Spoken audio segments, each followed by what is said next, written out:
Thanks, Susan. Okay.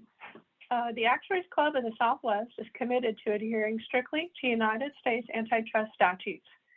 These sessions are non-commercial and are designed solely to enhance the professional knowledge and skill of our members.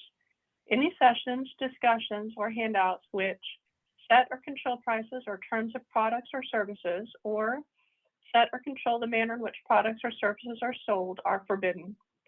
The Actuaries Club of the Southwest does not endorse or approve any content at this meeting, nor do we accept any liability regarding statements made by presenters or participants.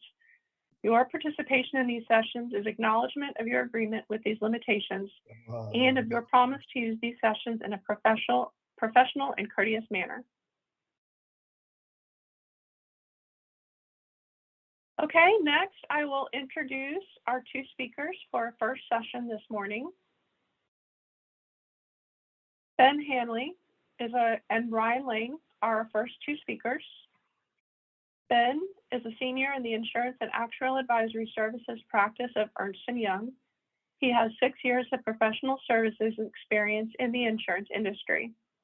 He has a wide range of experience focusing mainly on financial reporting and large-scale transformation projects. Other projects include M&A due diligences, model validations, and actuarial modeling. He has been most recently supporting companies on their LDTI implementation. We also welcome Ryan Lane. Ryan is a senior manager in the Insurance and Actuarial Advisory Services practice of Ernst & Young. He has over 10 years of experience in the insurance industry, including time spent on both consulting and industry-based roles. He has a wide range of experience, including extensive expertise in actuarial modeling, financial reporting, and large-scale transformation projects. He has been most recently supporting companies on their LDTI implementation. We welcome Ben and Ryan to our meeting today, and at this point, we will turn it over to them to do their presentation. Ryan, you're doing the slides, right? I'm going to make you the host.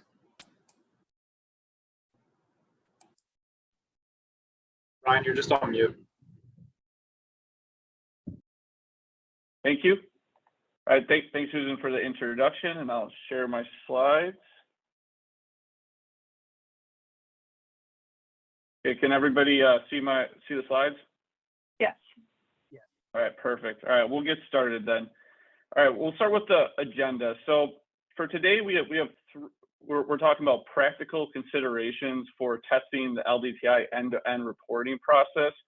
And we kind of have 3 learning objectives that we hope everyone can walk away from this meeting. And the first one is we hope everyone can better understand the high impact areas of LDTI to your end-to-end reporting process. The second one is how to develop a comprehensive testing strategy for LDTI and also why a comprehensive testing strategy is so important. And then lastly, how to actually execute the testing of the end-to-end process before effectively going live.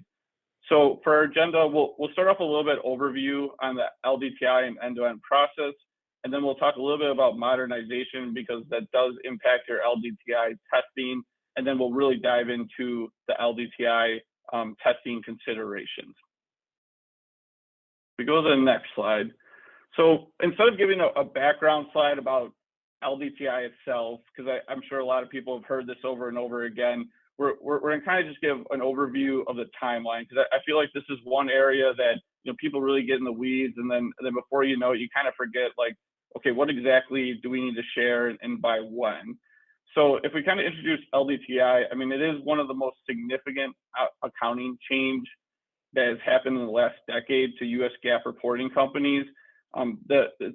Implementing a change of this magnitude requires a lot of coordination across different functional areas, including accounting, finance, actuarial, and IT. And the exhibit we're showing on the screen kind of outlines the effective timeline dates. So you can see it's LDTI going live is closely approaching us. If you're an early adopter, your effective date is already 2022. For SEC filers, they have until 2023. And then lastly, non-public companies have all the way to 2025. And one thing to call out is so the effective date will be the first date you really start sharing your results but the transition date would be where you effectively start performing the LDTI measurements. So since we're already in 2021, that transition date is passed. So you already should, if you're an SEC filer or an early adopter, you should already be, starting to collect. You should already have that data and be able to calculate your transition balances, because we are past the transition date at this point.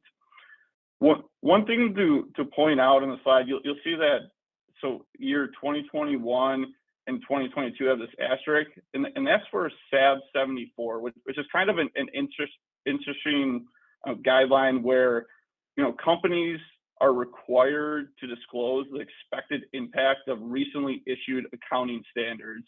And so what essentially that means is registrants are expected to provide a quantitative information as implementation progresses.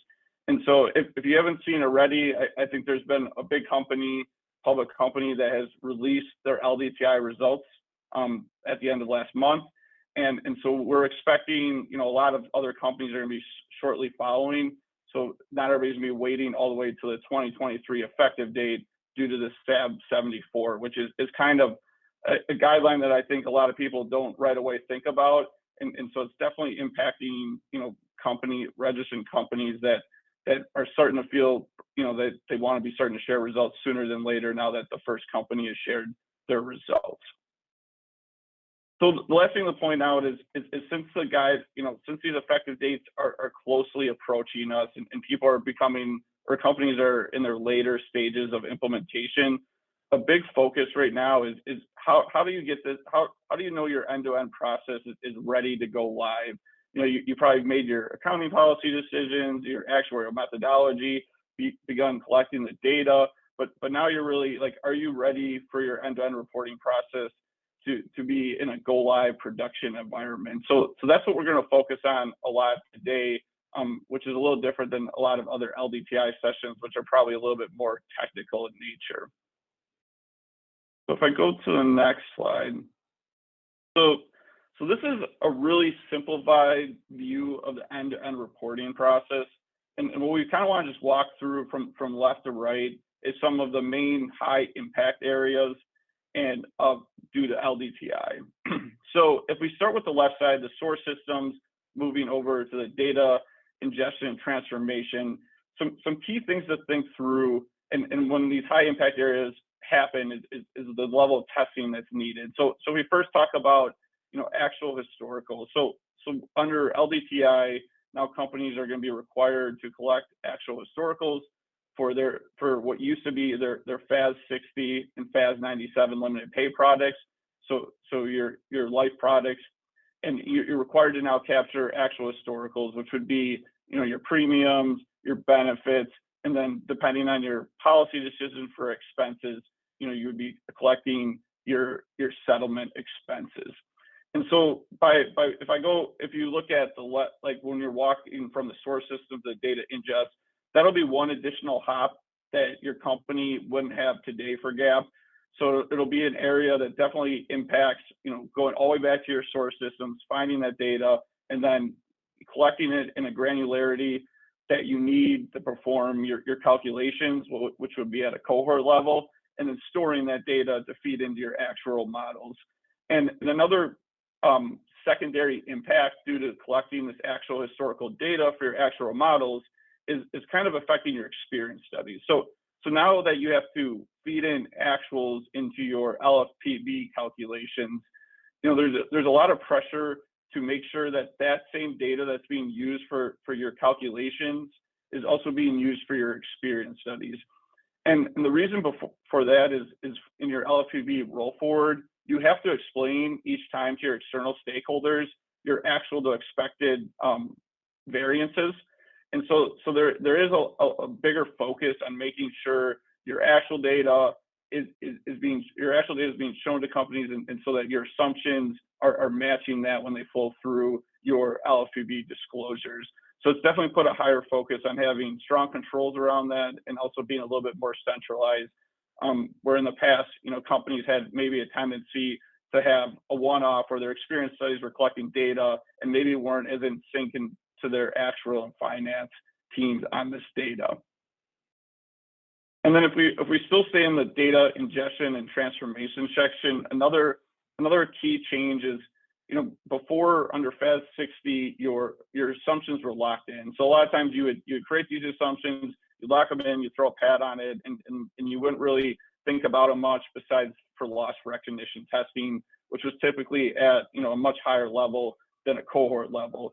But due to LDTI requiring you to update your best estimate assumptions at least annually, there's a much stronger focus around your assumption governance and being able to update your best estimate assumptions efficiently each year, and then also monitor them during the interim period to ensure that you can support your auditors that the assumptions are still appropriate and don't need to be updated.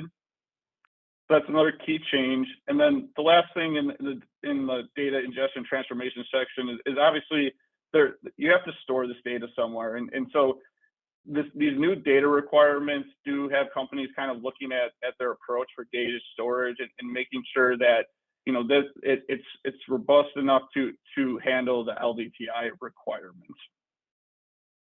So then if we move to the actual modeling process, so some key updates is obviously under LDTI, the measurement model has changed.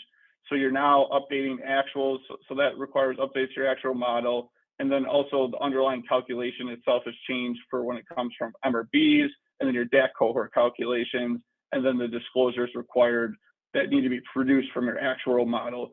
So all these updates to me are key to know when you're starting to think through your comprehensive testing strategy, because all these changes are going to require testing to ensure that you're comfortable with these updates before going live for LDTI. And then the last item on the actual model that has changed is the fact that you do need to update assumptions regularly. It does have companies looking at their model change management and making sure that they have a very robust process that can allow them to change assumptions, efficiently. And then also, most importantly too, is explain the impact of those assumption changes in a timely process to be able to finish your financial close process. And then if we go to the right side of the diagram under reporting, two other key items is we briefly talked about disclosures. So your external reporting has changed. So you'll have much more detailed disclosure requirements under LDTI, which to me is probably one of the most significant impacts of LDTI is trying to develop these very granular disclosures where the FASB's intention was to have very meaningful results as part of these disclosures. So they've hit on pretty much any aspect you can think of to report for each valuation period. And so that definitely has a significant impact. But then there's also under business intelligence reporting, due to LDTI and the change in measurement reporting and the enhanced disclosures, a lot of companies are looking at their management reporting and updating those. So like looking at to see if their KPIs need to change, do they need more robust internal reporting to accurately explain their external reporting before it goes out to stakeholders. Also, since assumptions are being updated and actuals are being read in, that might require more forecasting and planning type reports being produced. So LDTI has a lot of secondary impacts too, like management reporting that have to be considered when you're thinking about your end-to-end reporting process, and then also testing your end-to-end reporting process. And then if we get to the end for financial systems, I guess some of the obvious things are, so your subledger and general ledger, there are going to be some changes to your accounts there due to LDTI. So you do have to assess your ledger and see what new fields need to be added, what kind of accounting rules need to be updated, and so there will be impact to your financial systems too that need to be tested. And then the last thing before we move on to the next slide is at the bottom you'll see you have control and automation process.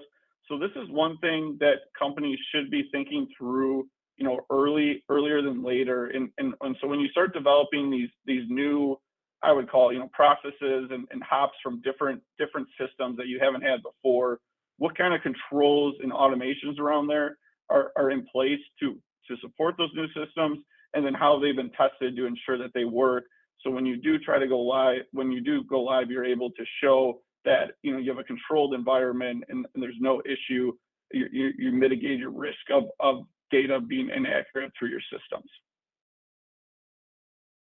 So that covers the end-to-end reporting process.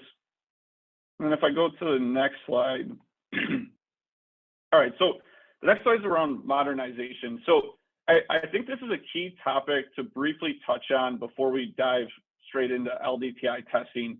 And the reason for talking about modernization is a lot of companies are in some kind of modernization journey at this point. And the level of modernization that you're performing will impact the level of testing that you will need.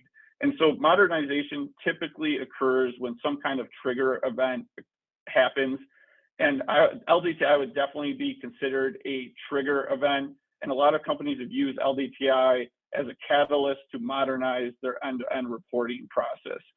And this can take significant effort to test, and companies should have a clear picture of where they're modernizing so they can make sure they have a robust plan to cover these different areas. And some of the reasons for companies looking to modernize is typically for growth and profitability. So companies are trying to remove manual touch points and anything that's like repetitive tasks of their team. This is allowing their team to perform more focus or be able to focus more on value added opportunities. Also, automation leads to greater productivity from your existing resources. And then it also can accelerate the availability of analysis and reporting to support timely decision making. So if we go through the spectrum of modernization, we're seeing companies all over this spectrum. And if we start with the minimal compliance report or minimal compliance approach, this would be companies that they're looking to adapt their current systems for LDTI without much consideration for modernization. So they're trying to do the bare minimum that would allow them to report for LDTI. And then if we move to the right, targeted modernization. So this is an incremental step up from minimal compliance, and these companies are looking for tactical improvements to fix LDTI while implementing LDTI to fix major pain points. So the kind of philosophy is, well, if there's been something that's been a huge kind of pain point for the company under current GAAP, while we're in there making updates for LDTI, let's fix this and get it right, and not keep dealing with this pain point.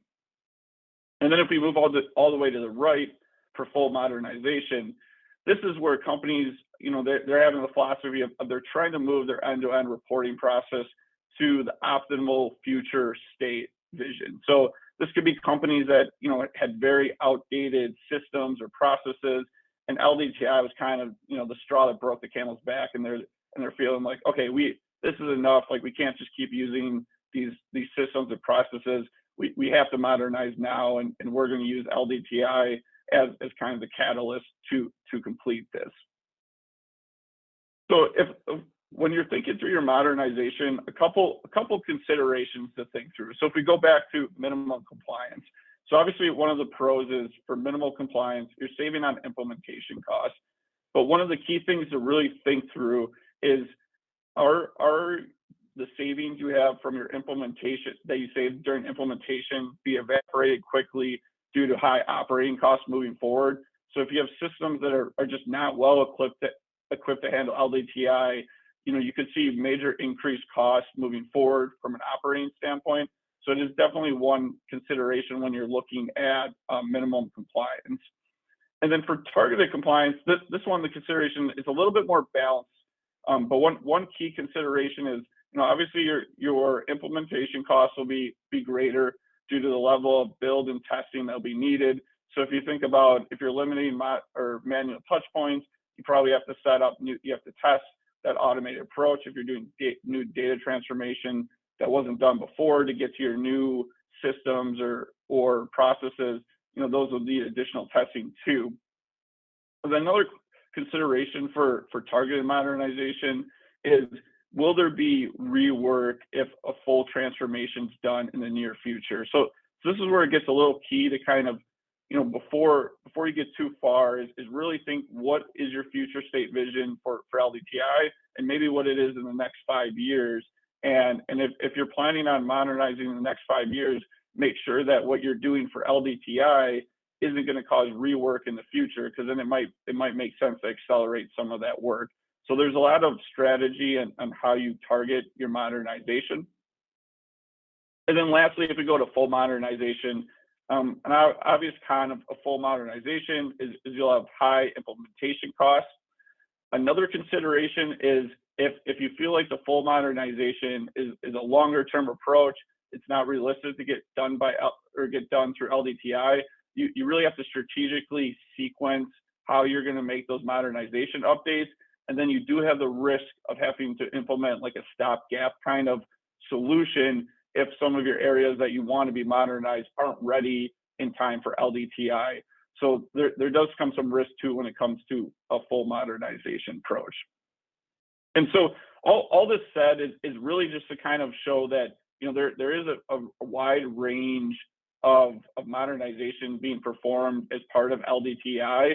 And so it has to be a consideration when you're putting together your testing approach, and then also considering your testing timelines and what kind of effort it will take to complete your testing. And it's not something that should be overlooked when you're putting these plans together. So I'll turn it now to Ben to talk through the LDTI testing considerations. Thanks, Ryan. So regardless of where a company falls on the spectrum of modernization that Ryan just took us through, LDTI brings unique challenges to ensuring the end-to-end financial reporting process is ready for go live. A comprehensive test strategy really helps provide common direction across the functional areas and drives integration between the teams at the onset of the implementation. So the LDTI test strategy should be defined by a company's program leadership and their project managers prior to testing. The test strategy lays out the vision for the testing program. You'll notice on the slide the circular nature of the focus areas. Plan on iterative updates to your strategy as you progress through your testing. More granular test plans developed for the different types of testing that we'll go through in a few minutes draw from the standards that are laid out in the comprehensive document. So just going through a few of the key focus areas you see on the slide. Firstly, scope. So this section normally includes things like a project overview, a high-level summary of what's actually in scope, so specific models or processes, which resources will be carrying out the testing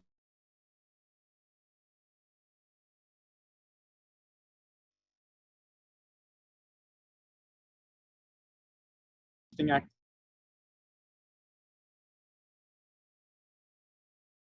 Uh-oh, did we lose Ben?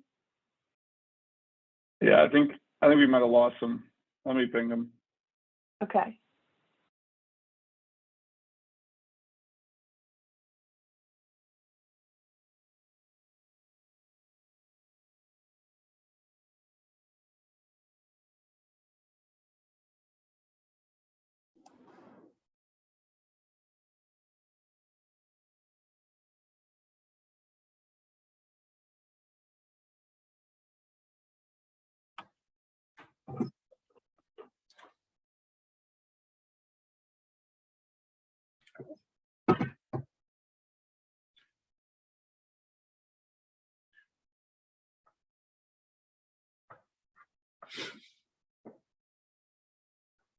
He's moving around. He's in the office. Sometimes the office has spotty connection.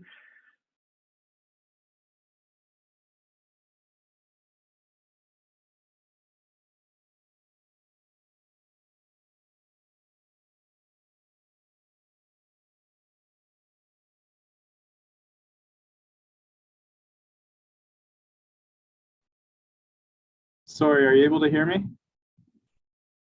Yeah. Yeah, we can hear you. Okay, sorry, my internet just disconnected. I have no idea what happened. What was the last thing you heard? You're talking about the iterative nature of the testing and how you have to update your testing strategy. Okay, sorry, so I was talking to myself for a little bit there. So I didn't get into the scope. No, yeah, you want to go over the scope? Yeah, quickly go over that one. I'm really sorry about that. So the types of things included in your scope within the test strategy, it'll include a project overview, a high-level summary of the specific models or processes that are in scope, which resources will be carrying out the testing activities, and the authors and reviewers of the strategy. Next, with the timeline, so this is pretty self-explanatory. It touches on the timeline for the testing, but also the focal dates that are going to be used for the testing. Shifting over to the governance and risk. So LDTI testing is a cross-functional exercise. The strategy should be really clear on roles and responsibilities and whom are the decision makers. Testing risks, particularly those in the high impact areas that Ryan alluded to earlier, should be very clearly summarized. On test stages and test data management, so the test stages cover the different types of testing that will be part of the LDTI program, and we're really going to delve into this in the next few slides. Test data management should touch on the process of identifying and verifying defects or requirement changes, how they are communicated to leadership, prioritized to be fixed, and the approvals that are required. And this is a common area of friction, especially if it's not clearly laid out. System environment, that kind of alludes to whether certain testing is going to be in dev, QA, or production. So that should also be defined. And lastly, automation that will be included in the testing effort. And this is really where the iterative nature of a test strategy is demonstrated.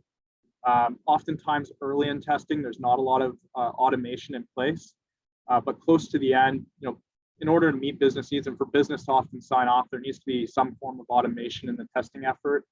And we've seen simple forms of automation and macros in Excel all the way to more formal tools like Alteryx being used. Now, the benefits are fairly self-explanatory. Without a plan, people can run off in different directions. Ultimately, the test strategy should cover all phases of testing. One of the main benefits of a test strategy includes mitigating financial reporting risk. There's just a higher chance that all risks are covered when things are written down. Secondly, a reduction in the overall cost of implementation. Kind of alluded to this a little earlier. There's a lot less wasted effort, more focus on necessary activities if everyone has those clearly defined roles. Increases auditability of the whole process. And lastly, when there's clear guidance, it really helps with a more consistent, high quality work product. From my experience, this is particularly evident when you're going through the defect identification and tracking process in an LDTI program. So moving on to the next slide, Ryan. So this slide is what I call the validation spectrum, and Ryan actually covered a fair bit of this slide when he was talking through the high impact areas and the architecture. Perhaps this is just a little more granular. So each of the different areas of the end-to-end process are influenced by not only the explicit guidance defined by FASB, but also by different companies' internal accounting policies and actuarial methodologies. So each company is really unique in terms of the impact of LDTI, depending on things like the products they sell, their current GAAP methodologies that are in place, and company size. One example of an area where companies are investing a lot of time and energy on accounting policy is MRBs. So the determination of whether a product feature is an MRB, whether a company has both VA and FIA products, these all influence the degree to which certain areas in your end-to-end process need to be more carefully validated. Overlaying kind of this whole process, existing controls as well as new controls that have been adopted should be leveraged within the testing process. Through testing these different areas on the validation spectrum, testers are really validating that the controls are in place and that the accounting policy and methodologies are being applied correctly. So starting kind of at the top right of this circle, I'll kind of briefly touch on some of these items. Data is really one of the more major areas of testing and one of the areas where there's been significant change under LDTI. Ryan talked about the LFPB calculation, so historical actuals being a new data input. Companies are spending a lot of time and energy on this item. not only identifying how to source the data, but also testing its validity and tracking it over time. Model outputs have seen significant change. So a lot of the popular modeling platforms have had to, release new modules to kind of support that model outputs and disclosures. These additional data complexities brought on by LDTI have also influenced experience studies and assumption setting significantly. So, the DAC process has changed, the net premium ratio under LFPB, now that it's no longer locked in, there's more frequent updates and monitoring required there. MRB has its own complete set of new assumptions, and the discount rate's also been impacted.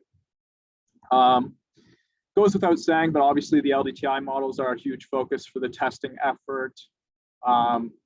Continuing our way through this end-to-end process here, journal entries posted to the subledger are facing significant change. New LDTI line items like remeasurement gain or loss, or OCI impacted discount rates, or the same, OCI impacted counterparty credit risk for MRB is really impacting the way with which financials are booked. There's new line items in your 10Qs, your 10Ks, and other disclosure requirements that really can alter the current accounting hierarchies and the chart of accounts used. Looking at the general ledger, the consolidation of the subledger balances is, really has a particular emphasis.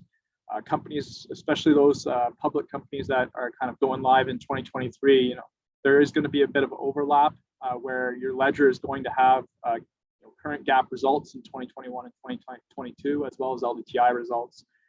So there's going to have to be some level of testing, to see how that's managed and how financial reports are published off of that.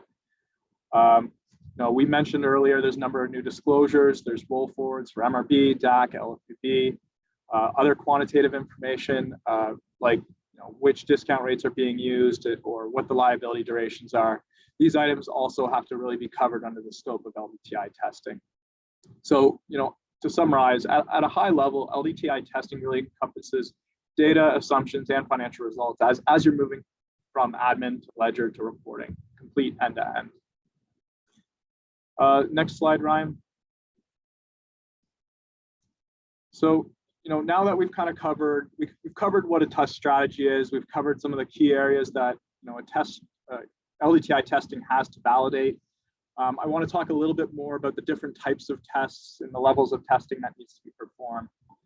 So, testing at each level and meeting objectives really helps to build quality iteratively into your ultimate final product, your end-to-end system. Different stakeholders might be responsible for the different types of testing performed.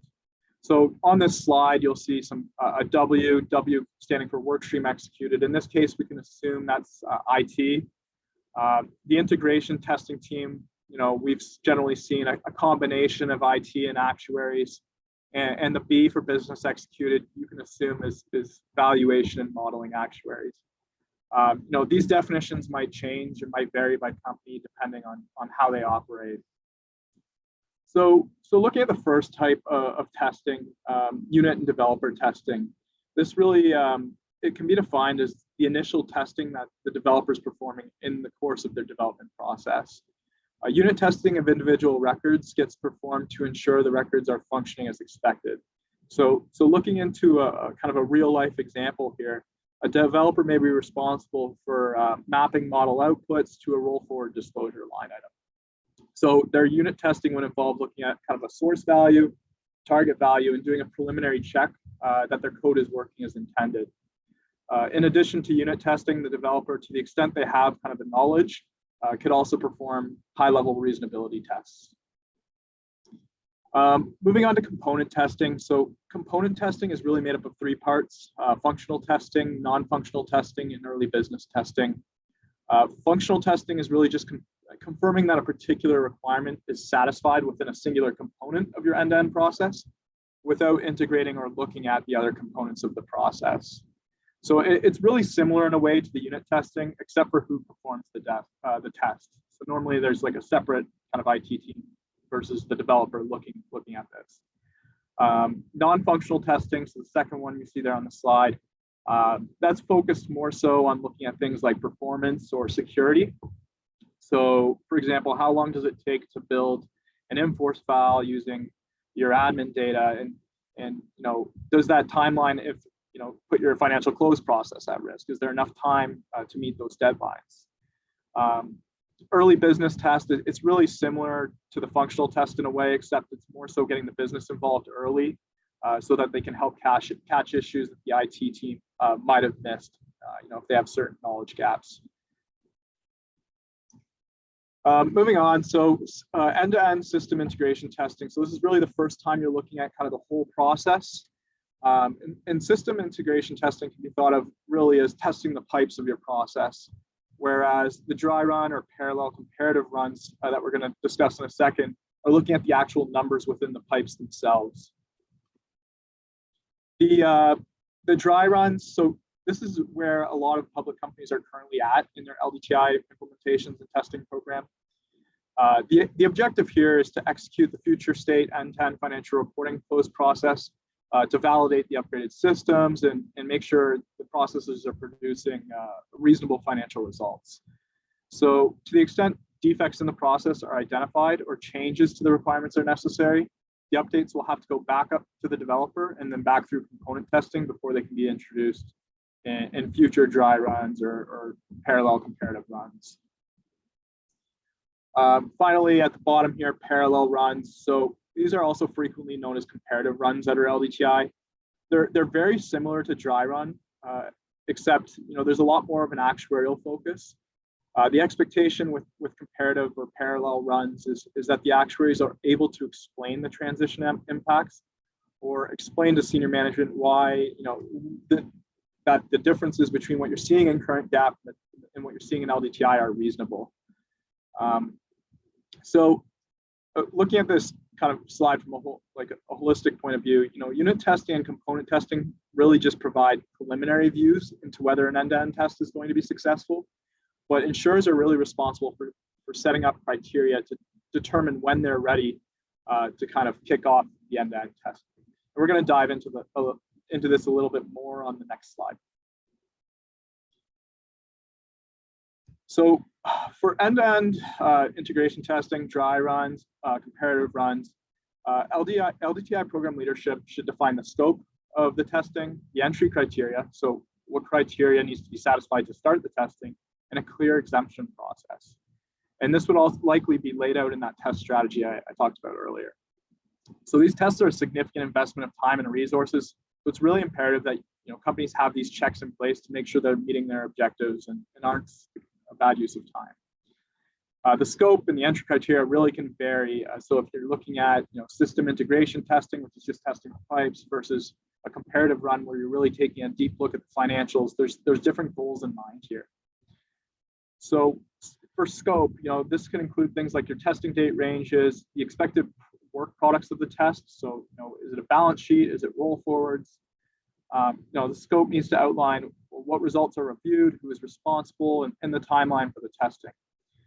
For the sake of this, information here, let's take an example and assume that we're looking at an insurer who's doing their first parallel or comparative run. So the focal date for the testing might be the first quarter of 2021, which is the kind of transition quarter for public companies. The expected work products might be a balance sheet as of 1/1, so transition date, and a balance sheet as of March 31st, the end of the quarter. They might also look to produce income statements for the first 3 months, and let's assume a full set of LDTI disclosures. So with that scope clear, insurers would then look to define what kind of entry criteria needs to be in place to meet those objectives. So looking at the middle of the screen here, so entry criteria, there's entry criteria for all the different functions, whether it be actuarial, IT, finance, or internal audit.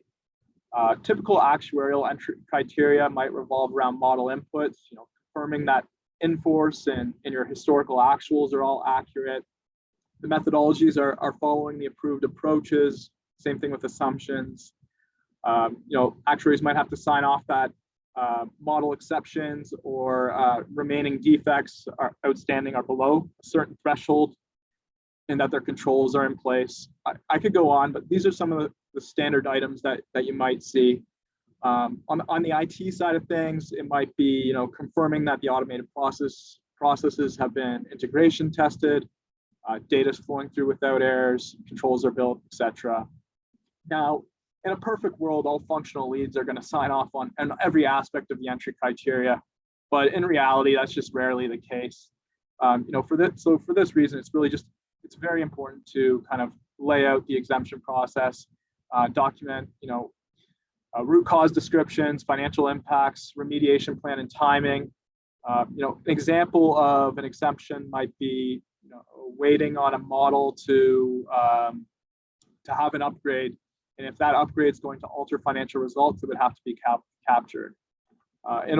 So approvals for these exemptions to the entry criteria should be granted by LDTI program leadership. And just to summarize here, so whether it be system integration testing, dry runs, comparative runs, business leads from the various functions either have to sign off on the entry criteria or have to provide an approved exemption in order for the testing to be kicked off. Ryan, moving on to the collaboration slide here. So obviously, a lot of this testing, it's a big cross-functional effort. So it's really important to talk about how can we work effectively across functions. A successful LDTI testing program really does require strong collaboration and coordination, but there are a lot of challenges. And if these challenges are not addressed by management at the onset of the project, it can really serve to drive a wedge between the different teams. So looking at the first challenge on the slide here, lack of clearly defined roles and rules and ownership. So in most organizations, the chain of command is very hierarchical. Insurers have been able to perform their IT implementations and testing by allowing the two functions to operate, generally using existing informal channels. But due to the increasingly complex and data-intensive nature of LDTI, this isn't really a sustainable approach any longer. The second item I wanted to bring up is insufficient knowledge of data systems and processes. And this is really an item that's huge for LDTI. Many of the systems and processes that companies are looking to upgrade or modernize throughout the organization, the knowledge is very fragmented throughout the organization. They're very old systems and processes. So it creates a lot of challenges for the testing team or teams that are writing requirements for upgrades. And lastly here, just looking at competing priorities. So insurance professionals frequently have business as usual tasks that they're responsible for outside of their normal responsibilities. Month end, quarter end, year end reporting, it puts a lot of strain on the actual resources during these big testing programs. Now, there are a few management actions or mitigation activities that can be taken to help these collaboration issues during the LDTI testing effort. One item I'll bring up is, LDTI testing programs, they really do require a leader whose sole focus and top priority is on delivery of this program.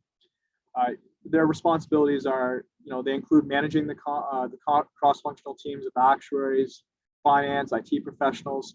They serve as a liaison to the different leaders of the function who still have a big time day job, and they really are there to keep a constant pulse on the testing activities. Identifying a singular leader responsible for maintaining the relationships and coordinating between the functions really does enhance transparency and increase accountability. It can really also, what I've seen from experience, it can really help reduce frictions between teams as well. Next, establishing a well-defined operating model. So LDTI is bringing a lot of changes, kind of the optimal behavior of how different groups interact with each other. There are multiple approaches, possibilities to setting up an operating model. It really does depend on the company, but the overarching goal is really to break down any defense mechanisms between teams and shift towards a partnership that's built on joint accountability and trust. And finally, one last management action is really to help drive the building of core competencies and the cross-training of talent across functions. So LDTI has really heightened the importance of sharing knowledge and skill sets across functions. For example, IT and actuarial, they can't really be operating in silos. Both have to have intimate knowledge of each other's functions at this point. Now, really, cross-training talent does help increase team cohesion and reduce the dependencies on each other throughout the testing process. So a few potential activities that companies can employ to build these competencies are on the job collaboration, knowledge transfer sessions that might include things like lunch and learns, or leveraging learning, industry learning opportunities as well. If developed, these internal capabilities can not only drive success on LDTI testing, but can really also be harnessed on a BAU basis as well. And Ryan, I'm going to pass it back to you now just to wrap everything up and kind of give us a nice summary. Perfect. Thanks, Ben. Before I jump into the closing remarks, I do want to just leave some time for questions, and I think we end in 2 minutes. So maybe I'll just pause. Is there any questions before we do the closing recap? And everyone should feel free to either they unmute yourself and ask the question verbally, or you can also type a question into the chat box and I can moderate. And Ryan and Ben, thank you for the presentation. And while we're waiting to see if any questions come in, I'll ask one of my own, which is, are you finding that the companies you're working with are more or less on the schedule that they want to be on to be implementing in time, or is there still a scramble happening? How would you describe that?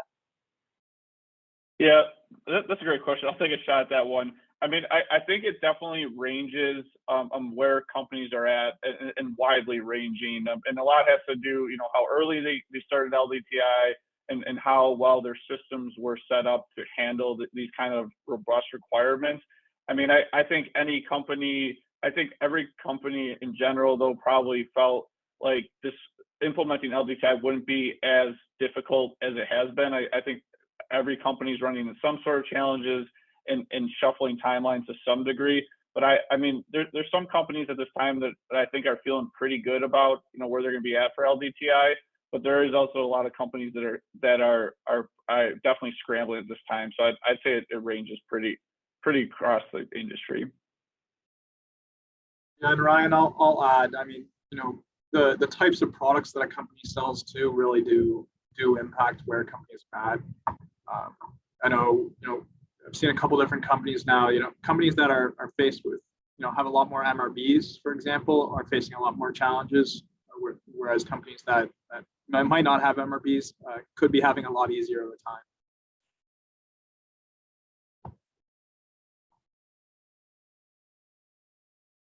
Great, thanks. I'll squeeze in one more. You mentioned that it can be really helpful and important to have a single person in charge of making sure that LDTI implementation happens. Do you typically see that as an actuary, a leadership member who has an actuarial background, or is it more like an IT professional would be leading the effort? What type of person are you seeing is in that leadership role to implement LDTI? Yeah, so Ryan, I can take this one. I've kind of seen two different examples. One company I did see an IT leader, but who has worked in actuarial their entire career, and I've also seen an actuary in place. And in LDTI leadership, it's not one singular person, but it's really just identifying that one person who's kind of in that coordinating role. Obviously there's going to be actuarial leads, there's going to be IT leads, finance leads, etc., who are very involved. But where I've seen a lot of success is where companies still have that single point person who's kind of overseeing just LDTI. Yeah, I mean, the only thing I'd add is typically I'd say it's probably actuarial or accounting / finance, just because those would be the business owners of the results. So it's a little easier for them to drive, because they're the one that's going to be putting their names next to the financial statements when they come out. And then, but as Ben noted, like, it's kind of key if you have a point person from each area, and really where having the point person is key is just because everybody's busy. This LDTI is a very significant ask, and even though the timeline's long, it still ends up being pretty aggressive. So having these point persons that, that's their number one priority, and they're going to make sure that, LDTI doesn't keep getting pushed off as a secondary priority. is really where the key comes from for having that kind of leadership. And we've seen it, if everybody's kind of, this is their second day job, that's where timelines start slipping and companies run into issues because nobody's feeling like this is their main activity and really driving the work. Great, thanks. Okay, well, we will pause here. Ryan and Ben, thank you so much for your presentation today. Thank you. Thanks for having us. Reminder, I have to leave this session early for my son's COVID appointment. So if you could please, if there's anything that needs to be done to close this out at the end of the session, if you could please take over for that. Thank you. Thanks. Okay, I'm ready whenever you are. Do we have Alyssa on and ready to go? Yeah, do you see me? Now we Yeah. do. Okay, I'm here. Great. We Present. will, Liz, I'm Oh, going to make good. you the host so that you can start your slides whenever you're ready to. and Alyssa, I will introduce you before you jump into your slides. Okay, should I start sharing my slides now? I could do that? You can. Okay, Yes, you can if you'd like to. That'd be fine. Yeah. okay. Go ahead and get started. Okay. I will begin with our antitrust statement. The Actuaries Club of the Southwest is committed to adhering strictly to United States antitrust statutes. These sessions are non-commercial and are designed solely to enhance the professional knowledge and skill of our members. Any sessions, discussions, or handouts which set or control prices or terms of products or services, or set or control the manner in which products or services are sold, are forbidden. The Actuaries Club of the Southwest does not endorse or approve any content at this meeting, nor do we accept any liability regarding statements made by presenters or participants. Your participation in these sessions is acknowledgement of your agreement with these limitations and of your promise to use these sessions in a professional and courteous manner. Okay, next I will introduce our speaker. Dr. Alyssa Davali joined Swiss Re in January of 2020 as Chief Medical Officer, L&H Americas. In this role, Alyssa represents Swiss Re across the industry to interact with clients, underwriting, and medical leadership, and oversee the medical training and development of the L&H underwriting team. Prior to joining Swiss Re, Alyssa was VP Medical Director for RGA's U.S. Mortality Markets Division. Alyssa's career in insurance medicine started in the disability market.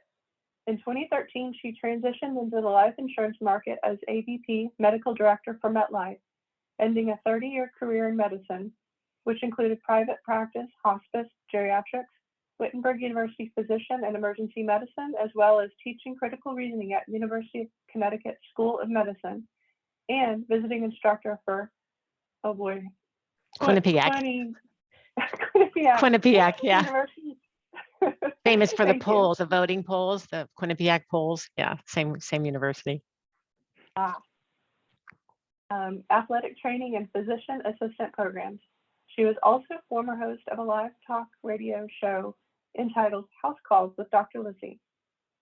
Alyssa received her Doctor of Medicine, MD, from the Medical College of Ohio and completed her postgraduate residencies in internal medicine at Miami Valley Hospital in Dayton and Good Samaritan Hospital in Cincinnati.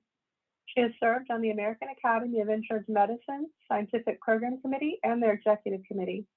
Alyssa serves on the board of the Metropolitan Underwriting Discussion Group and Northeast Home Office Underwriter Association. She is board certified in insurance medicine. Please join me in welcoming Dr. Alyssa Davali. Thank you, Susan. Thank you. So yeah, so you're going to get a medical topic here on COVID. Of course, we haven't heard enough about COVID, so we'll continue to talk about COVID. So I want to talk about the mortality and morbidity and get on long COVID and what to expect. So what I'd like to do is just kind of briefly go through the mortality experience and then dive right into the survivors, like what's the medical impact on the survivors of COVID, and get into long COVID, and then talk about the vaccines and treatments and how that might impact what we're seeing. And then the predictions, we got some predictions for 2021 and beyond, or beyond 2021. So the mortality experience, we already know the stark numbers are pretty grim. at 250 million cases in the world, of which 46 million in the US, 5 million deaths, of which 754 and rising in the US. And then a lot of vaccinations, maybe 35% of the world is fully vaccinated, about 57% of the US. And that's going to range, right? Some countries it's under 1%, and then there's some countries that are well above almost 90%, like in Israel. So so those are just some like general numbers. But the Swiss Re, since I work at Swiss Re, we have some claims data, and we've actually seen that if you look at pre-pandemic, it's always cancer and heart disease, right? Those are the two most common causes of death in the insured population.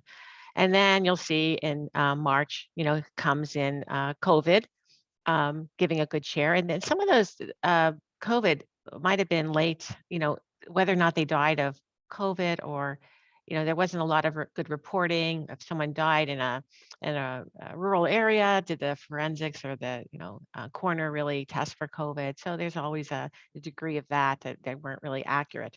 But you'll see here in the winter, last winter, we had this abrupt spike, and then it has come down. Interestingly, suicide in the insured population in our claims, we're not seeing a lot of it, whereas we are seeing, it seems to be a lot of overdose and issues with the general population. If we look at what drove these peaks, so Delta definitely took a hand, right, in 2021.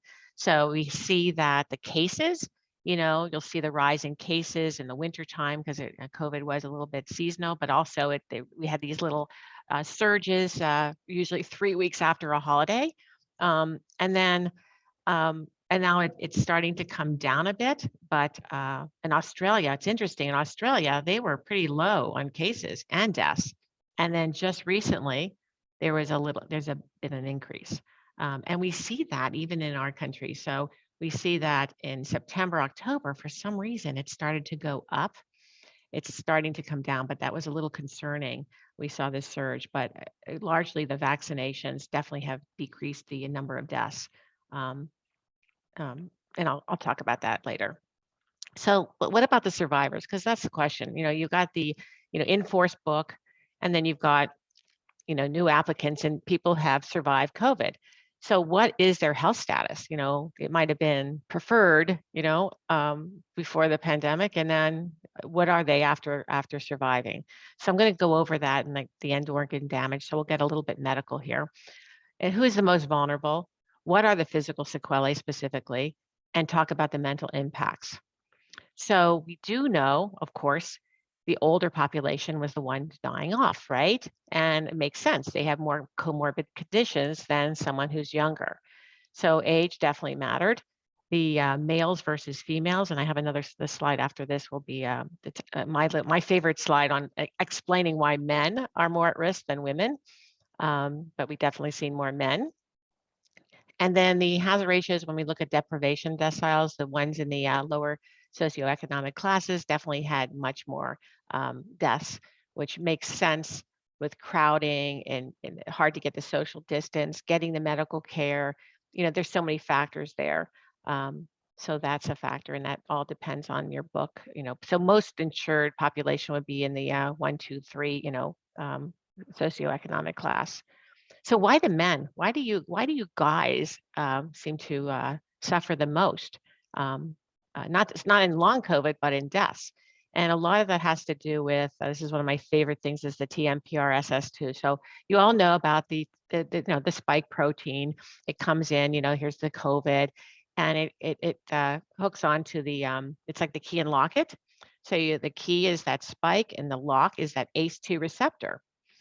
But in order for that virus to really get inserted into the cytoplasm, because that's what it needs to do to replicate, it needs to be turned. You can't just open a door by, putting a key in. You got to turn it. Well, what's interesting is the TMPRSS2, this little receptor here right next to the ACE2 receptor. That receptor is one of the proteases that help to turn the key. So it turns out that androgens do upregulate that. So there's a lot more activity with its TMPRSS2 in men with androgens. Again, making it easier for that virus to get into the cells. That's one explanation. There's others, but I like that one the best. So what are the more comorbidities that are most vulnerable to this mortality? And, the UK, because they have most of their people on this Open Safely, this platform, they actually looked at 17 million people.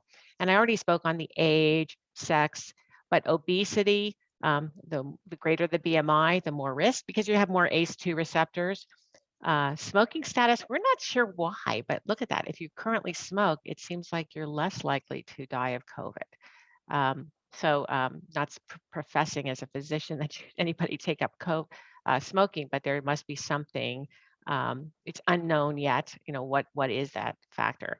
But if you look at diabetes, so diabetics, the worse their control is, the more the likely that they'll die, and that makes sense. I mean, diabetics with complications uncontrolled will end up having some complications, vascular complications, such as renal complications. And when they have, if you look at a diabetic kidney, they're full of ACE2 receptors. Cancer, the point I want to make here is that it's not the solid cancers, it's not the breast and the colon.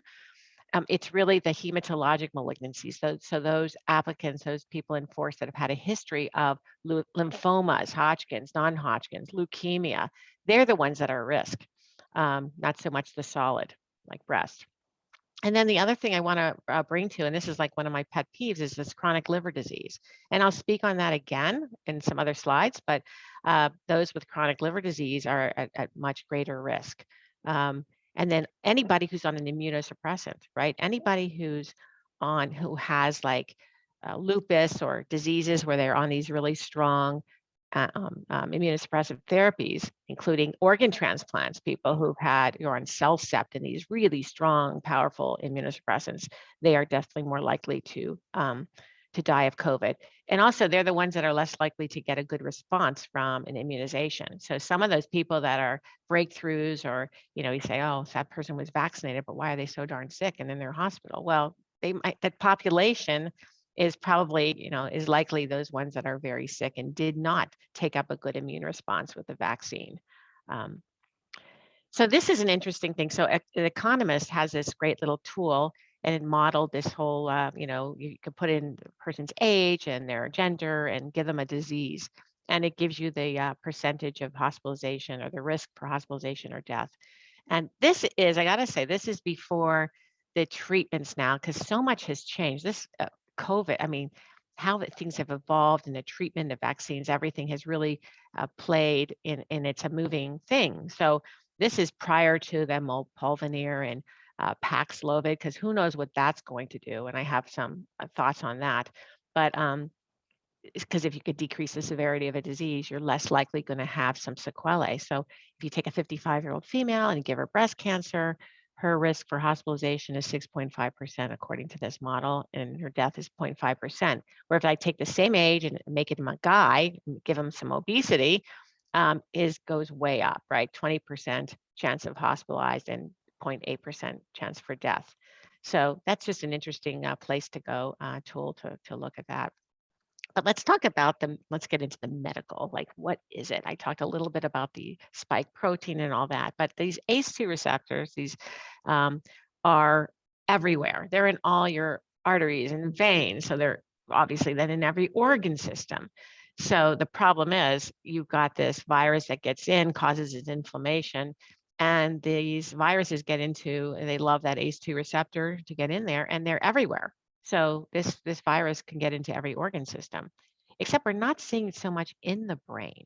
And I'll talk about that in a sec. But the inflammation, that cytokine storm you all hear about, it's the inflammation that's causing more issues. In fact, early on in the disease, when in the beginning of the pandemic, we weren't using the dexamethasone, all those strong steroids, because we thought, wow, if you use steroids, you're going to decrease your immune response, right? Makes you immunocompromised, and you're going to get sicker.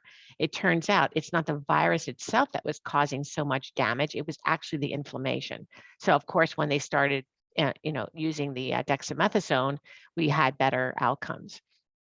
But it's that inflammation in all these organ systems. So let's talk about the patients. So if you take a population, half of the people will be totally asymptomatic. So these are people that get infected, half the people are asymptomatic, and then the other half are symptomatic.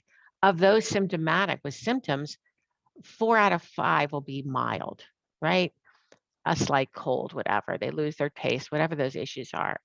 The taste and the smell, that part is because of the virus likes to inflame the cells that are near the olfactory bulb. It doesn't get in the brain, but we know that there's some cells that definitely get impacted there. But of the one, so 1 out of 5 who are symptomatic will end up in the hospital. Of those in the hospital, 80% will survive. So the question is, what is their new status? 60% in the ICU will come out of the hospital and be discharged. So what's there? Those are the people that were on the ventilators. So what is their status like? We do know that after they're just being hospitalized, even if you're just on a medical floor, 75% will have symptoms after 6 months.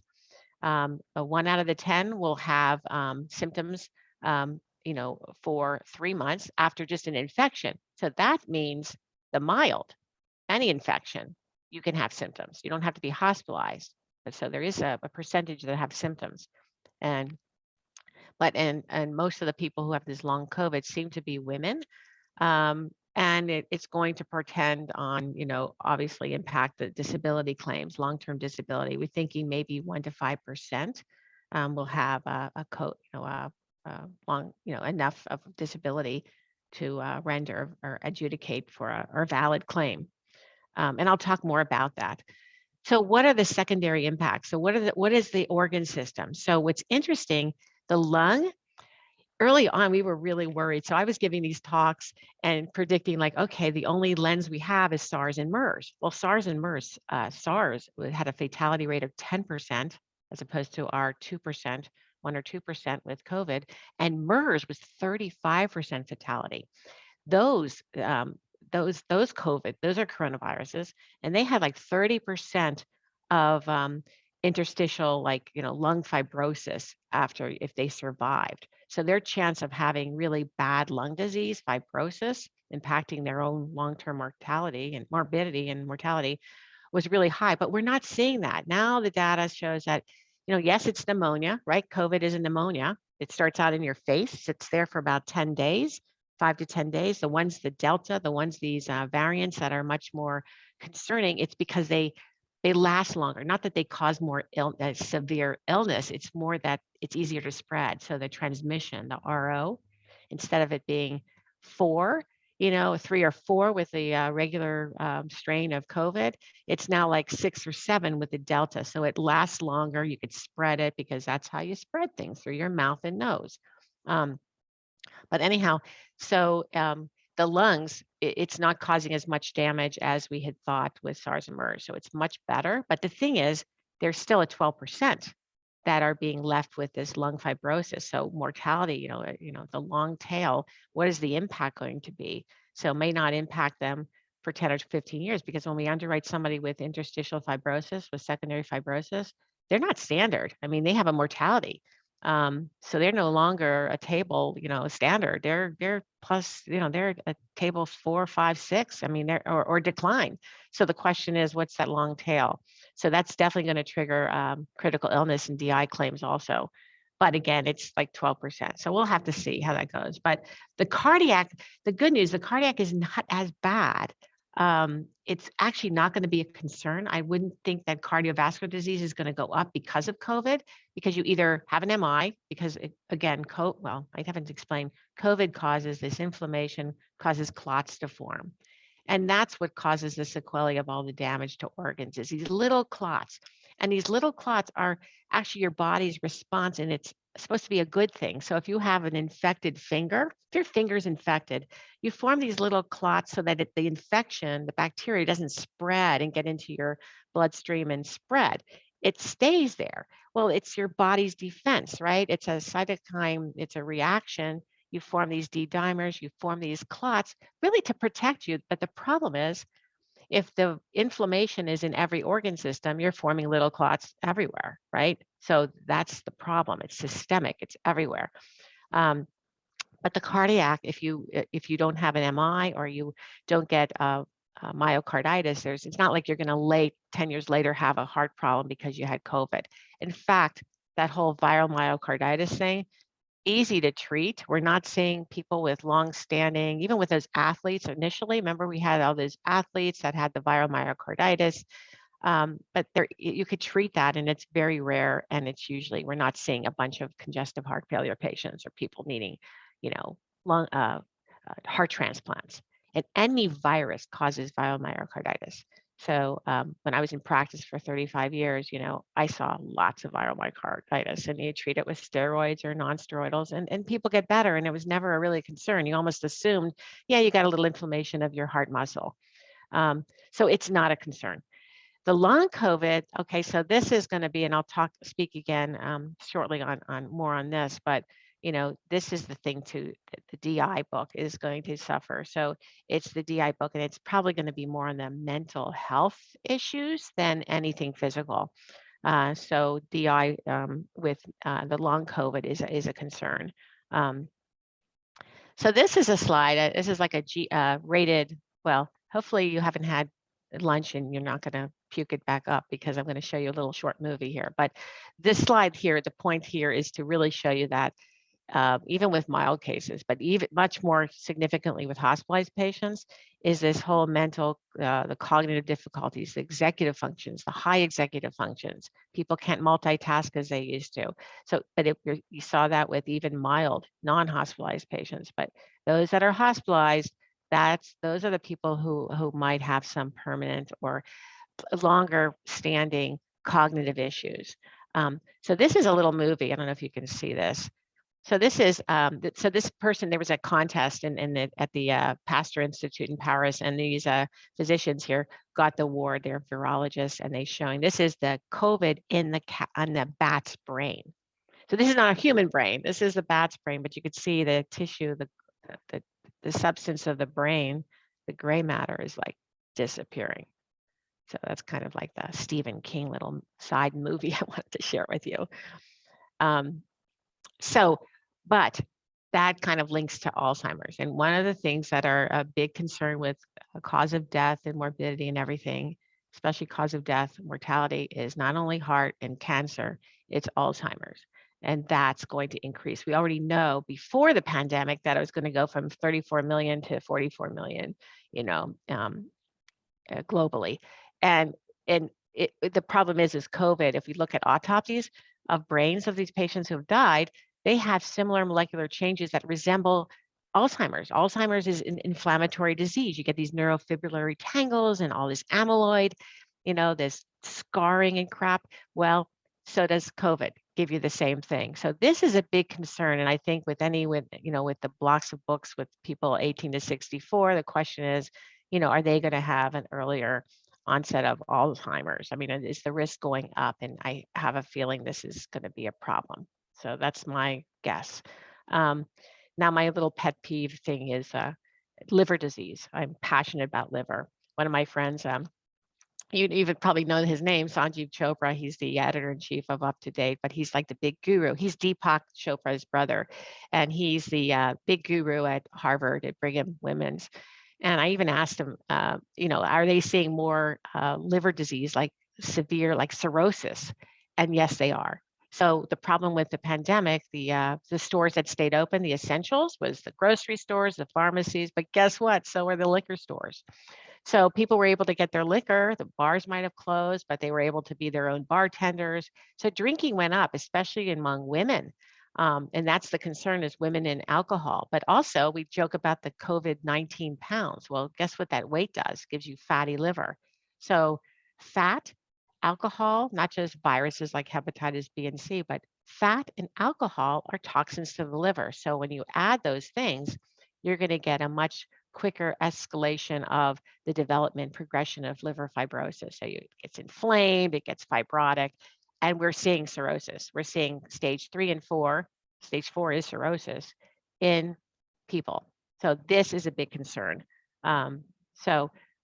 One thing to let you guys know, as a personal note, coffee is very good for you. So here's my second cup of coffee. You should have at least 2 cups of coffee a day, not more than 4. It does protect your liver. So Sanjeev Chopra always tells me that, coffee is like the protector of the liver. He doesn't have a cirrhotic patient who's a coffee drinker unless they take it up in the hospital when they're admitted for cirrhosis and then they start drinking the coffee from the hospital. But so coffee, that's a little pearl there. But what about the health impacts? So before COVID, it was about 11% of people, in polls would show that they have anxiety or depression.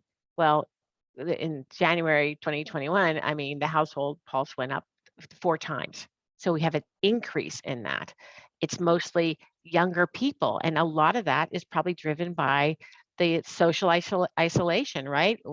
Young people want to party and be with their friends. And with this whole social isolation, I'm sure that has impacted them quite a bit. Working remote, younger people like to go to work and see their friends and see their colleagues.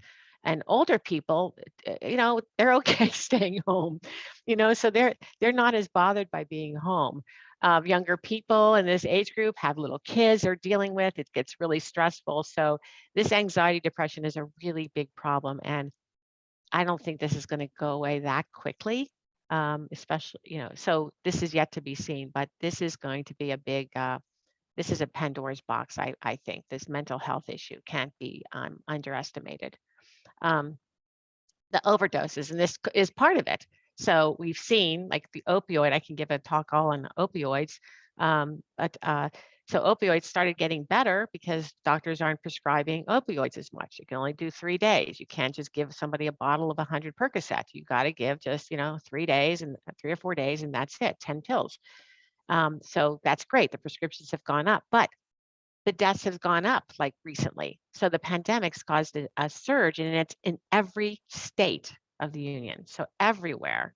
There's West Virginia there, and so it's high there, but it's always high there, certain areas. So the problem is this is the illicit drugs, the use of heroin. And again, this might be triggered. It's mostly in younger people. The question is this unintentional or suicidal? Is this, self-treating themselves, the social isolation, all those kind of things are triggering this. And that's not just in the US, it's all over the globe. Canada, I can show you a map of Canada, and it's a concern in Ontario and some areas, some of the provinces. So now I'm going to move on. I'm going to take a look at my time, how I'm doing. I'm going to look at the other impacts of COVID. So get more into the long COVID, but what about cancer? So cancer, we know, these are the 11 major causes of what drives cancer. What causes cancer? Of course, tobacco, but alcohol, diet, lifestyle, stress increases, cardiac, but it also increases cancer and unknown. We know viruses cause cancer. We know human papillomavirus, right? The HPV. That's why we have a vaccine. It's good for everybody to get the vaccine who hasn't been exposed to HPV to prevent cancer. Hepatitis B and C are viruses. They cause hepatocellular cancer. So we know viruses can cause, in fact, 80% of cancers are probably caused by a virus. So we don't even know what COVID's going to cause. And that's why it's probably the best way to get immune to COVID is a vaccine as opposed to getting the disease, because you don't know what the sequelae is going to be from that. But alcohol and diet, and I just spoke on that previously. So this is a concern. Now with the screening, there has been, postponement of a lot of screening, and most of it is the breast screening, colon screening, pap smears. But it's really not going to have much of an increase over the next decade because it's about 1%. We cut maybe 10,000 extra deaths over the decade. So it's not a lot. And reason being, it's only been a 6-month. People who are high risk probably did manage to get their screening. Insured population manages to get their screening more likely. I waited, I was a delay of a year on my mammogram, but so you might have a little uptick over the next decade because you're finding cancers at higher stages than they would have been if they had their screening on time. Skin is another issue, skin cancers. I mean, how do you do a telemedicine on your body? Go on Zoom and then just strip and just kind of show every part of your body to the doctor or telemed. So that's not a good exam. So again, skin cancer too might be a concern, a little bit of a concern, but again, about 1% over the next decade. Now, what about long COVID? Unfortunately, We don't know really what's driving it. I have some feelings of what might be driving some of that. We think some research shows there's antibodies to the ACE2 receptors, and maybe 1 out of 10 will suffer from long COVID. How long is long COVID? We know that people who get the vaccines seem to do better, like their long COVID symptoms kind of go away. But the hope is that if we can increase the vaccinations and all the new drugs, which I'll speak on in a sec, might decrease that, right? If we decrease the severity, you're going to have much more symptoms if you have a more severe disease. Because what is causing that long COVID? So I have a theory. So here are all the symptoms. So the scientific report 2021, I mean, these are the symptoms. It's fatigue, shortness of breath, joint pain, memory, the cognitive I talked about, anxiety, depression, all these. But the question is, how long do these symptoms really last?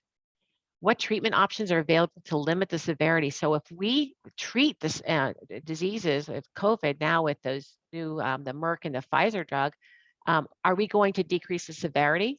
Yes. Will that decrease the chance of getting long COVID? It makes sense. It's logical. Yeah. We'll find out. And are all these symptoms really related to, could it be something else? Could it be like, oh, I'm tired and I'm just depressed and it's mental health issues and I don't want to go to work because I'm tired and they're really depressed and there's nothing wrong. Because really, if someone's short of breath, my question would be, what does their lung function show? Their imaging can actually go back to normal. They could have a pneumonia on a chest x-ray or even have scarring from on a chest CT that totally heals up, but they still could be left with some interstitial fibrosis that would only show up with certain testing, and that's a pulmonary function with DLCO. It's a diffusion capacity for carbon monoxide. So it's the air exchange. Is there a little bit of fibrosis of scarring at the alveoli, so that the oxygen and carbon dioxide, when we make the exchange, doesn't occur very well? It's a barrier there. So that could cause shortness of breath. That could cause fatigue. You don't have the, you can't keep up on the tennis court as you used to do or whatever. So that could be actually real physical sequelae as opposed to this, long COVID and cognitive issues. It could be related to something real. And then how can we support it? I mean, the issue is, can we really keep up with the mental health? I really worried about the mental health picture, and do we have enough resources to really take care of these people and get them the help they need? So now let's move on to the vaccinations and treatments. Okay, so let's look at treatments first. So I mentioned steroids. We were not using them early on in the pandemic until we realized, wait, it's the inflammation that's causing the damage, not so much the virus. Yeah, we want to kill the virus, but because it's proliferating and causing more inflammation, but it's the inflammation itself that's causing damage. So when that started, that improved things. So there's the things that you can do before you're hospitalized. We've got the monoclonal antibodies, but that's IV. You have to make an appointment. It's very hard to assess that to the whole population. Even in the US, it's not that easy to do. You can get it if you have symptoms, and that could help. And then there's the antivirals, remdesivir. But now here's the thing. Now we have these new drugs that are coming out. So now we heard about the molnupiravir, which is Lagevrio, and that seems to be a 50% efficacy. So it seems to be something that you can give. And again, it's a pill. And the pharmacies have become like the all-encompassing everything, right? I mean, it used to be that I gave my patients vaccinations. Now you get your vaccinations, at the pharmacy. They have mini clinics. They can test you for infectious diseases. But if they can have access, if these pills, as opposed to an IV monoclonal antibodies in a pill form, that's going to be a big game changer. So again, the sooner they get the drugs, the better. So this new one, Paxlovid, and then when they did the studies, the efficacy, remember, efficacy, of course, is on controlled studies, whereas effectiveness is on the population. Well, when they did this study on Paxlovid, the efficacy thing, so they did it on unhealthy people. These were not healthy people. So this is not like the general population. These were sick people. And so when they started dividing up double blind, giving them the drug and not, and they also mixed the drug. This drug has ritonavir, which is an HIV drug. So it's a protease inhibitor. And And what that does is it prevents the virus from absolutely like replicating. So, so when they started doing the studies and, they're looking and it's like, wait, the people on the placebo were ending up in the hospital, be the typical scenario, hospitalized and dying.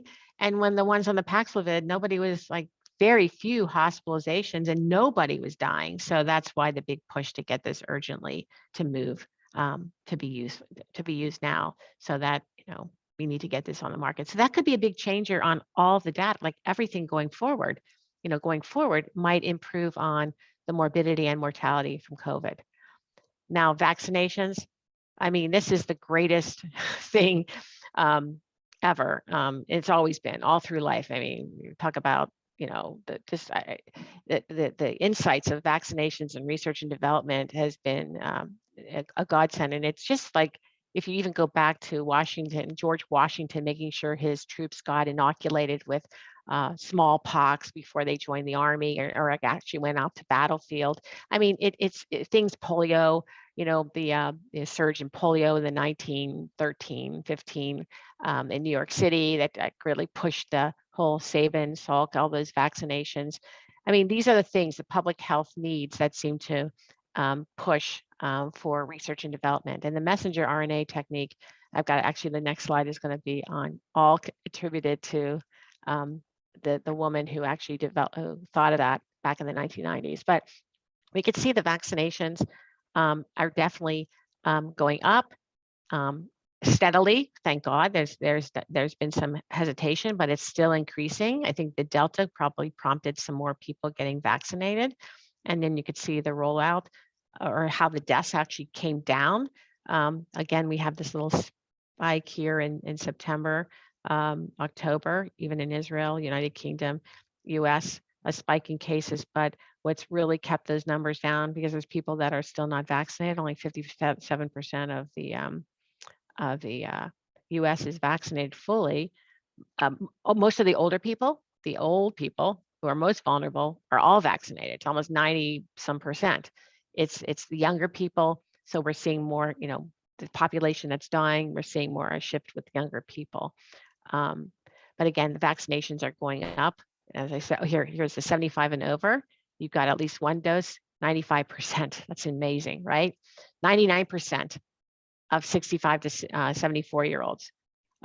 So things are getting better with the vaccinations. But here's this is the woman I wanted to talk about. So just briefly mention her because she's a Hungarian woman, Katalin Karikó, who actually in the 1990s was talking about this technique, messenger RNA, and making a recipe. So messenger RNA vaccines are literally that. It's the recipe. Messenger RNA is a recipe. So it's a recipe for the spike protein or for some part of the virus. And then they encapsulate it with a lipid, a fat, so that it's injected into your arm and it gets into the deltoid muscle cells because the membrane is also fat. So the lipids just help this messenger RNA get into our cells. And when it's in the cytoplasm, we have all these, right? Remember your biology in high school, the ribosomes and Golgi apparatus, all these things. Well, they start reading off the recipe. There's these cooks are cooking up the recipe. The recipe then disintegrates, just like Mission Impossible. It just disintegrates, but you've got these proteins that are made. So the proteins made in the cytoplasm get thrown out onto the cell membrane, and your body sees it and says, wait, that's not my protein. I don't make that. That's my genetics don't make that protein. So your body makes and it has an immune response to it so that when you are exposed to the real deal, it'll remember it. You've got the T cells, the memory cells, the generals, and they'll all come in and start fighting it and recognize it, tag it, and kill it with a phagocyte. So our macrophage. But this technique is it's been around. I mean, and the thing is, here's all the good stuff that can come from that technique is it accelerates. We can make it quickly. We could actually, and that's the whole thing with the flu, like flu shots. You just kind of figure out what is the variant, and then you make the flu vaccine for that year. Well, with this technique, you can figure it out. You could make that literally in days. And then within 3 months, have enough vaccine to throw out into the market. So it accelerates this whole, vaccination and keeping up with variants. So even with the COVID, a new variant arises, we can just tweak the messenger RNA. And that's what's going on right now. I mean, they're tweaking it. They're going to probably combine it with the flu shot. Novavax is going to combine the flu and the COVID. But it's a great way. So we're going to be able to do that with flu vaccines, and really not spot on. Like, we can figure out what is the variant in the Southern Hemisphere, and then we can figure out what's endemic, and then make the vaccine within days. It will come up with it, and then in months actually have it in process. So amazing. And vaccines can explore, malaria, TB, and Alzheimer's. Again, if you have a genetic disease and you can't make a protein, well, what if we give your cells the recipe to make that protein? So, this is a big game changer. We see with sickle cell, different diseases, cystic fibrosis, the CRISPR technique. So this is all related to that messenger RNA technology, which has been around really since the 90s. It's not brand new. Predictions. So I'm going to end on some predictions. And then open it up to questions. So this is just like kind of a overview. So the COVID deaths, a lot of it has to do with counties, the outbreaks. There's some counties that have like 99% of people are vaccinated, and then there are counties with very few people vaccinated. So the deaths are going to vary with that, and with the winter season, with the holidays. I'm on the MUD committee, and we decided not to do the MUD January, this coming January, because I'm just imagining, like, are you kidding? With the Thanksgiving, then you have Christmas and New Year's, and people, sick of wearing masks and seeing their families and taking flights. So who cares if one county doesn't have an outbreak? With the flights and travel, it's gonna, it's not gonna. So we probably will get a little bit of a surge end of January. Cancer, I told you maybe a 1%, but then it'll decline. So it'll be a little tick increase, slow, slight. Heart disease, I don't see any kind of changes there. Diabetes, that's a problem. We talked about the fatty liver. That's a metabolic disorder. Diabetics are not going to, there's going to be probably an increase. We have a problem with obesity in our country. So children, especially young children, so young adolescents with obesity, that is probably going to be spurred. COVID didn't help that, but this is like excess deaths, even just diabetes just due to our diet and change, not just due to COVID, but it is an impact from COVID because of, the COVID-19 pounds, getting less care, and self treating ourselves with, alcohol or, things that are going to exacerbate diabetes. And then respiratory, not so bad, right? Except it's going to be similar to the flu. So there's probably going to be the same, and the same population that gets killed by the flu are killed by COVID. So it's probably going to be a blend. Those that die of COVID probably were dying of the flu. It's going to be a blend. Recessions, this has to do with general population. So, access to care, access to the long-term care. Are we going to, can we keep up with mental health and all these other things?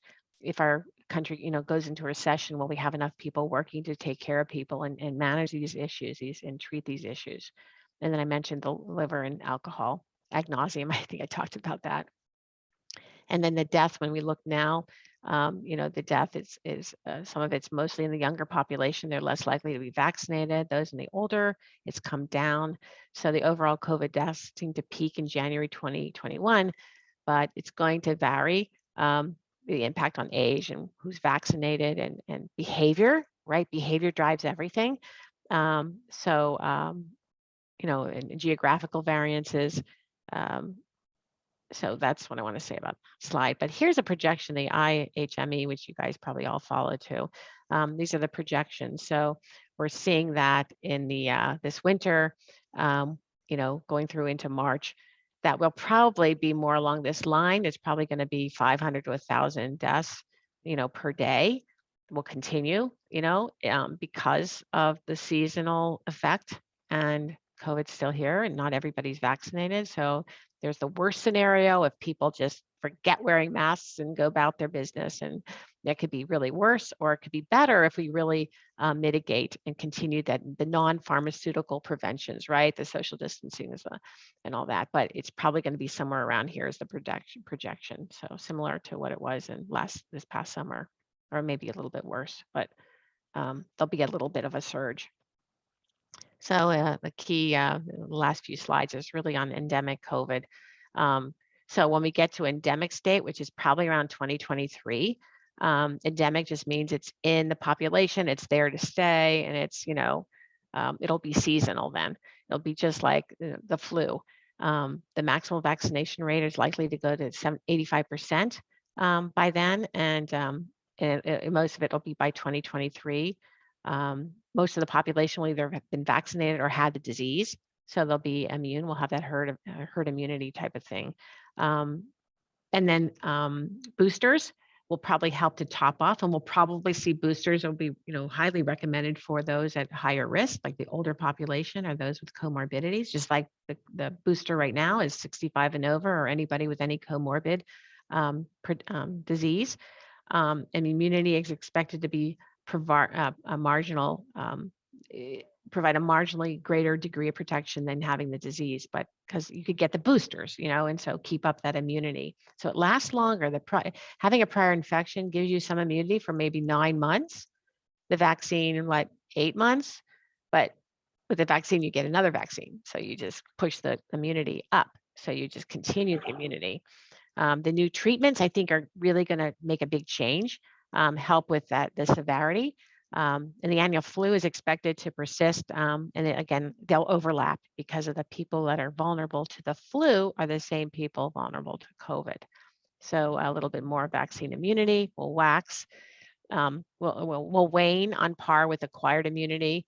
The variants, we have to see what happens there, but we can still fix those vaccines, right? We can quickly adjust the messenger RNA vaccines. The case fatality is expected. So this is in 2023, like when we get endemic, is going to be probably similar in line to the seasonal flu. And boosters will definitely top off the immunity, help.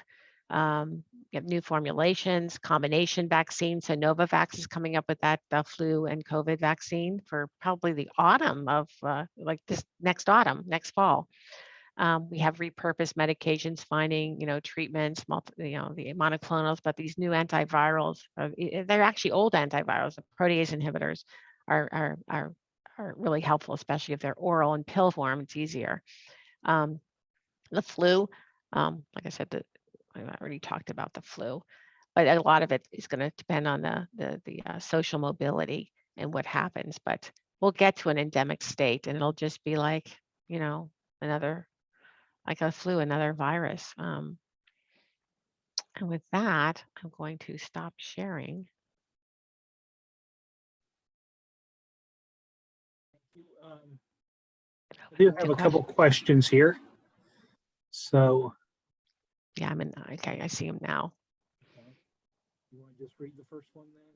To women with higher than average levels of estrogen, higher levels of morbid. Well, what's interesting is that people with PCOS, it's a metabolic condition. So they are more likely to have, so Adrian, they're more likely to have fatty liver, they're like a pre-diabetic, even though they're not. They treat them with the glucophage, metformin. So they're at a slight increased risk. They're not so they would have a higher mortality or morbidity, but not great, not like diabetics. Okay. But yeah, people with PCOS has increased androgens, but again, they don't have the TMPRSS regular, it's not going to upregulate it enough to make it equivalent to a man, but it's more equivalent to a diabetic, if anything. Clotting disorders has an impact organ damage. So if someone has a clotting disorder. So part of the treatment was using antithrombolytics. So using drugs to prevent clots. So that was one of I guess I didn't really speak on that. I had that slide that showed the antithrombolytics. So, and you'll have a copy. I think you'll have access to this. There's a recording, I guess, but you can go to that slide and see the antithrombolytics. So yes, increasing clots, we could prevent it. We know people who have surgery certain surgeries, they get on anti-coagulants because they're at risk if they're less mobile, they can form clots. So same deal with COVID. So those people were put on heparin and different Coumadin, warfarin, those kind of drugs during their hospitalization and then even afterwards. So with the introduction of Paxlovid and further vaccination boosters, do you expect a drop in expected mortality in the next 2 to? Yeah. And I think the combination of the vaccines, the boosters, and the drugs, right? If you have less severe disease, you're going to have less sequelae. So your life, your longevity, you'll have a better longevity than if you didn't have these drugs and you had a real severe case of COVID, just like any other chronic disease. So it's this chronic COVID, but we can kill it, right, with these drugs, stop the, and get the vaccines so we don't keep getting COVID. But we will in life. I mean, all of us are probably going to get COVID. I mean, even though we have vaccinations, we're going to be exposed to it, just like you're exposed to the flu. And the more you're exposed, the stronger your immune system is to fight it. So you may get exposed, right? Because you're in the room and someone's got it, you get it, but you're going to fight it off much more easily because you have all these antibodies. So example, like I've had a personal, I'll just give you a little personal thing. So I've had a flu shot every year of my life since I'm 5. I'm in my 60s. I'm old, but and I was in the emergency room. I treated patients direct care for 35 years. So I was exposed. People don't go to the hospital or see their doctors because they're well. Well, my patients waited till they were sick, but in the ER, you're seeing sick people. They're coughing on you, they're puking on you, they're doing all, they're giving you their bodily fluids are heading into your face. And I never got sick. So I've never gotten sick and not even a cold. So I just feel like I attribute it to the exposures, the constant exposures. Like when you have your kids and going to school, when you're a parent and they first go off to kindergarten and schools, you start getting sick all the time because you're getting exposed to things that they bring home. But after a while, you get stronger. You actually start to fight that off a lot easier. So same process. Dr. Malone's alarm regarding dangers of messenger RNA dangers. I mean, the percent, there's a whole infodemic and this whole thing, and that's normal, right? Social media, there's so many, when something starts up, when this pandemic started, there was all kinds of information flying all over the place. And when there's a lag period between knowing the truth, the facts, the social media takes over, and that's normal. That's been going on since the medieval times, right? If you don't know, then everybody comes up with these theories and you don't know which is what. So Malone is the inventor, so I believe he's the inventor. What's the dangers? Not sure what you mean by the dangers, but it's I'm not sure if I'm going to be able to answer that question. We'll study it. So the one thing with the messenger RNAs, when they were doing the studies, efficacy, they're doing the phase 1 and phase 2 trials all at the same time, so they could speed up, the trials, and so that made a big difference because we saw that it was a global emergency to get collaboration everywhere and to do things very quickly. Right. So my question is, if we get these new formulations, will they have to go through that same process each time they change the formula, or will it be sped up in some way? Well, it was pretty sped up already, so probably a lot of factors, right? How urgent is it, right? It's public safety. It's the greater number, so things have to go out a lot quicker for the good. So we already know how these things work and how we can treat it. There's actually at Johns Hopkins, they've got a vaccine. They've already been experimenting with these nanoparticles. So we'll take a substrate and stick a bunch of antigens, like antigens on this thing, and then they can give it like thousands of them and stick it in your arm. So they're doing this with mice, and then it could actually be like coronaviruses that haven't even gotten into humanity. These are like coronaviruses that are in bats, like the bat brain I showed you. You can get pieces of those, stick it in a substrate, this nanoparticle, give it to somebody who generates antibodies to all these things that haven't even gotten into humankind yet.